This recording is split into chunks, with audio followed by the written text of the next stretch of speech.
Okay, welcome back. In this segment, I want to cover one of the most important topics as you're talking about meth. It's the remediation, and I want to cover what a remediation is going to look like before, during, and afterwards.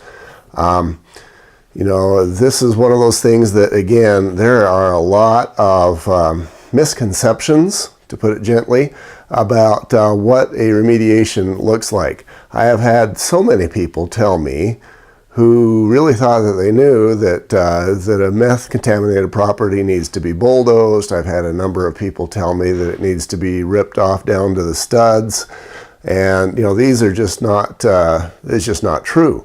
So first off, what you're going to expect from a remediator is that if he knows what he is doing, he's going to be protecting himself.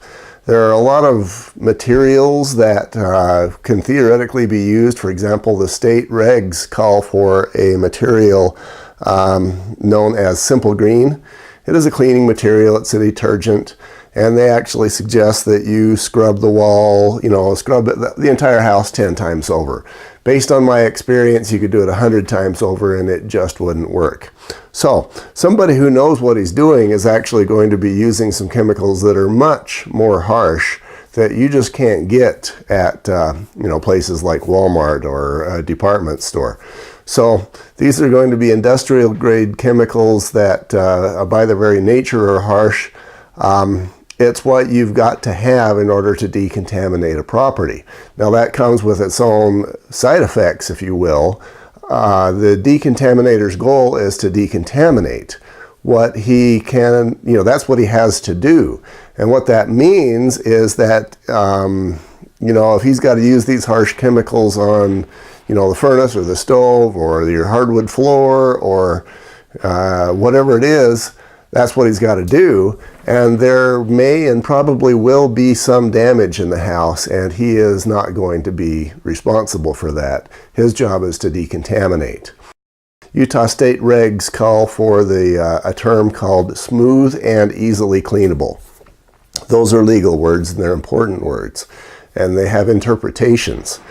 So, for example, the idea was that, to start with an extreme example or an obvious example, a dish is smooth and easily cleanable. If you start with spaghetti on the dish, you can wipe it off, you can put it under the tap, and you can get that dish clean. You have every reason to believe that a spaghetti-laden dish can be cleaned. So that same sort of a concept was intended to be applied to the house. Now, it gets a little bit more complicated because concrete, for example, I'm standing on concrete. That is not anywhere near as cleanable as, for example, a dish. Sheetrock, unpainted sheetrock, is be porous, but it is still considered legally to be smooth and easily cleanable. You're going to have your cabinets and countertops that are considered smooth and easily cleanable. Appliances are considered to be smooth and easily cleanable, but TVs are not. And the reason for that is the front screen may be smooth and cleanable, but all the guts behind are not cleanable at all. And if you were to try and clean those up with the chemicals, you'd simply destroy the TV and it wouldn't be worth it. So things like TVs go bye-bye. You've got windows that are considered to be cleanable. Lighting is one of those iffy subjects. For example, if you've got a chandelier, not smooth and easily cleanable at all, but the counties generally allow them to stay in the home and treated. Fans, ceiling fans, they, again, they've got electronics inside, which, like TVs, can't be treated, but most counties will allow a ceiling fan to stay and be treated. Sheetrock and masonry, I actually have a story where I did a project up near the U, and somebody else had quoted this guy, over $10,000 to do the remediation.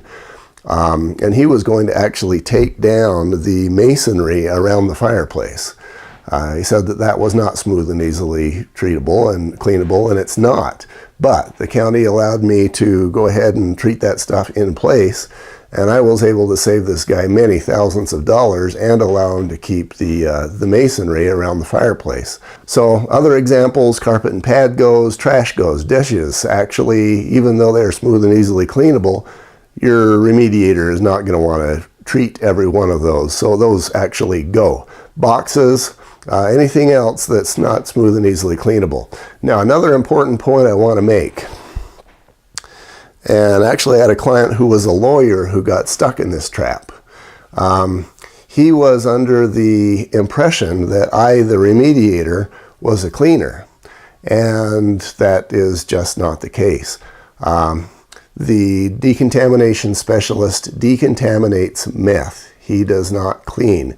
He is done when the meth is gone, but the house will probably still not look clean at all. What will be happening is that the meth will be decontaminated down to a level of 1.0 or less.